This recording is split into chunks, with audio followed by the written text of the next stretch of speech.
Assalamualaikum warahmatullahi wabarakatuh. Perkenalkan, nama saya Siti Anjani Nafiatin Husna dengan NIM 2430308. Di sini saya akan menjelaskan tentang ruang lingkup berlakunya hukum pidana berdasarkan waktu dan juga tempat secara singkat.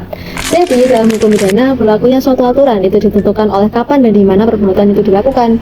Kalau berdasarkan waktu, hukum pidana menganut asas legalitas yang berarti seseorang hanya dapat dipidana jika perbuatannya telah diatur dalam undang-undang sebelum perbuatan itu dilakukan.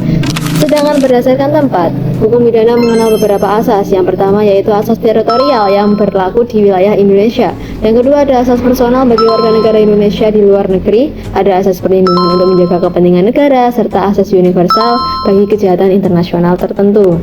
Memahami batas, waktu, dan ruang berlakunya hukum pidana, kita belajar bahwasanya hukum itu tidak hanya hadir untuk menghukum, tetapi juga untuk menjaga keadilan, kepastian, dan rasa aman bagi semua. Yang dari saya kurang lebihnya mohon maaf. Wassalamualaikum warahmatullahi wabarakatuh.